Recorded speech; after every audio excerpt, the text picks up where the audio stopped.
Hey everyone, it's Major Reaction coming at you with my diorama work in progress video. What I'm going to do is go ahead and show you some of the materials I use to construct the diorama. All the tips I used in the painting instructions and the destruction, everything I learned was all from Bob the Odd. His channel on YouTube is Lunkermouth, and that's where he has the videos and the tutorials on how to create your own diorama. Alright, so what I'm going to go ahead and show you is the poster form, the foam insulation board that you use. It's a Pink Panther foam insulation board. This is what it looks like in its rough state. It comes in larger pieces. You can have them cut it down at the place where you got it. I got this at Home Depot. It was about $6 for a large sheet of it, so I had them cut it down for me into 4 pieces, and that's what I've been working on. Wow. So I took this, and I also had a couple tools. These are my tools. I'm going to go ahead and show you right now. Got this HDX utility knife, and that comes with like a total of 4 different blades, and it was only about $4, so I picked that up. I also picked up some kitty litter. This can be bought anywhere. Picked up, let me see, where's my box cutter? Oh, my X-Acto knife. Use this for some of the finer details and whatnot. Both these tools are used in the destruction stage. You can use them to create the edges on your board and create like the holes and tear pieces out and stuff like that. And then you use the kitty litter and some glue. I used Elmer's glue. Bob the Odd suggests to use tacky glue, but I used the Elmer's glue because it was all I had, and that's what you use to apply the kitty litter to make the different textures on the board. So, one other thing I picked up was this fencing stuff that I intend on using. It came in a big roll. That was probably one of the most expensive things I bought. It was about $13 for a roll of it, and what I did is I cut it, painted. This is the first stage of paint. I'm going to probably do a couple other paints to make it look a little more worn out and used up. And I'm going to insert that, hopefully, into my wall piece here. So this is what, after the texture stage, this is what it will look like after you do the texturing, the destruction, and get down to your first black coat. This is what it looks like. I've done the wash to get inside of the cracks and the little holes to kind of black out everything. So this is the blackout stage. I've used my wash to fill in the different cracks to cover up all the pink of the poster board. And my next stage will be dry brushing, and that's what I'm actually going to go ahead and show you. These are some of the pieces I've already done a little bit of dry brushing on, so you can see the difference in the way just the details stick out on this one. And this is just still black, so you can't really tell where the different textures and stuff are. As on this one, it kind of pops out. So once I'm going to show you guys how I dry brush, also using Bob the Odd's techniques.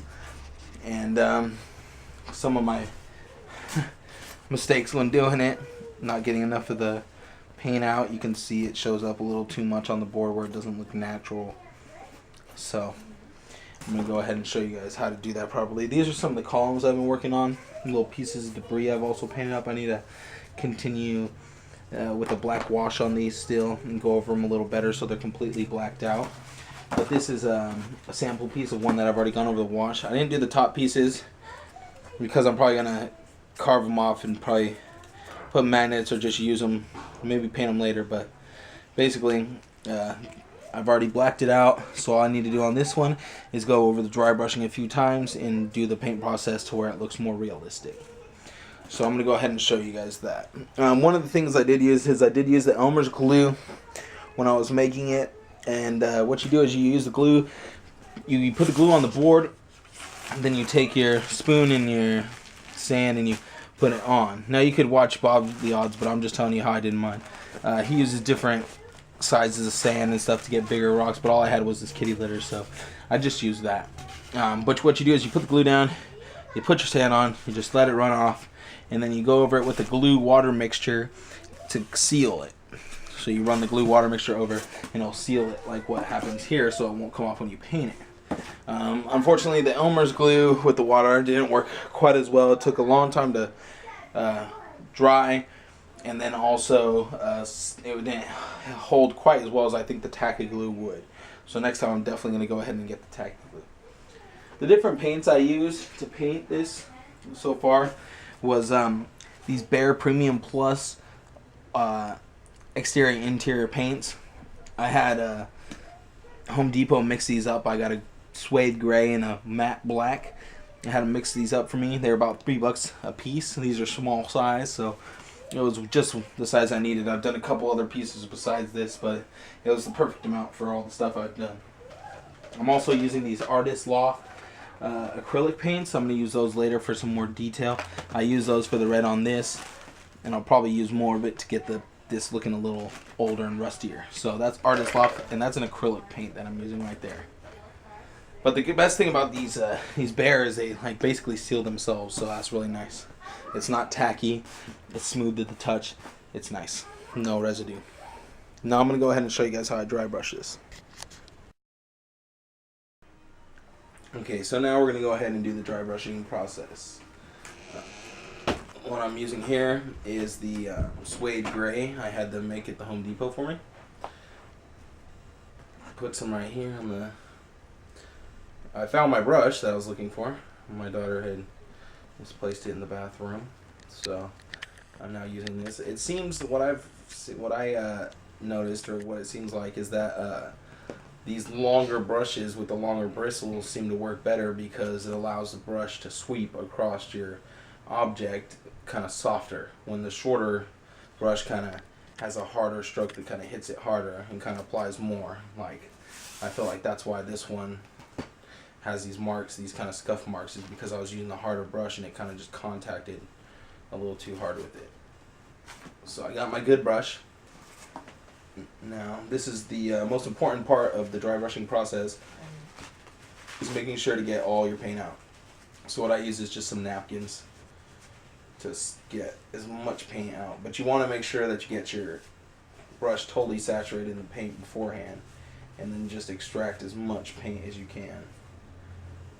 So yeah, I use napkins because they're a little harder. If I had some paper towels, I'd probably be using those, but they're hard so they don't rip apart like toilet paper probably would if you try to use that.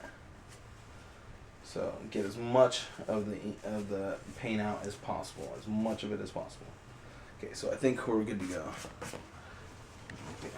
So where I'm going to start is up here on the rocky textured areas. So all you do, just brush it back and forth over those areas. Doesn't matter, you can go left, right, whatever way you want to do. There's no real method to it. Just kind of make sure you do it kind of light at first to see how much. See, that's a little too much of the paint. So I'll brush my paint into the tops because that's where we really want it anyways. See, it really brings out the definition in the different areas that we painted on. So I need to use a little more, so I'm going to paint it on the back of my board a little, because I don't have anything on the back of this board. So then I'm going to continue around the edges. It's good to hit the edges, make the edges stand out, and lightly dust the top of your rocks. You can use a sweeping motion, you can get both sides. Makes it look really good. Remember, all these tutorials and stuff can be found in depth on Bob the Odds page. I'm just showing you guys my work in progress as it's coming along, and I'm showing you the techniques I used in the way that it helped me to use it. So like I said, try to find a long brush so you get the easier strokes on it. So you won't have to worry about it coming off on the board so much. It'll look more natural. So the one spots I'm really hitting is these corners right here. Just make sure to get a good hit on those.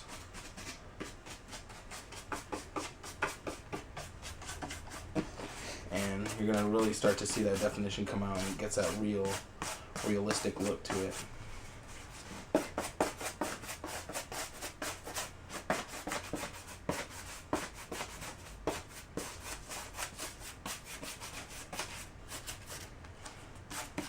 So I'm about done with this. I'm just going to hit this upper edge a little more from both sides. Even though I'm not using the back of the board, I'm going to use my paint and apply it to the back so it comes off and really gives a nice look overall. So each part is hit and there's nothing that's not getting hit.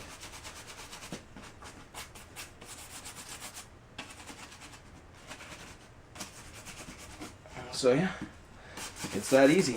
Just dry brush the whole thing. As you do it more and more, you'll get better and better at it, and you'll know what areas you want to really hit and draw out more and more. So yeah, that's just go over all the areas that you want, that you think are gonna show up in your pictures or whatever you're using this for. If you're gonna display it at your house, you want to make sure that all the parts that people are going to see look really realistic and good and don't give away the effect of it. So I'm going over all these parts right here, making sure I get into all my little cracks and crevices that I created.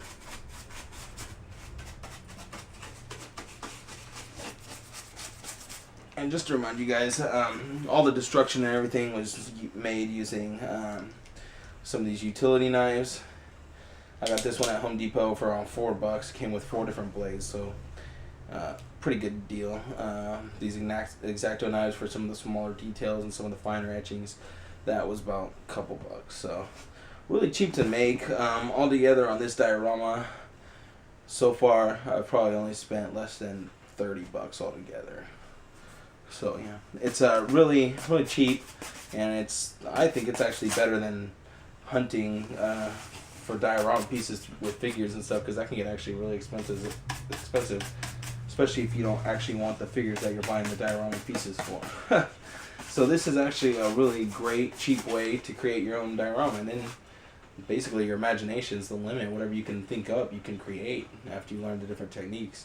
So yeah, make sure to check out Bob the Odd.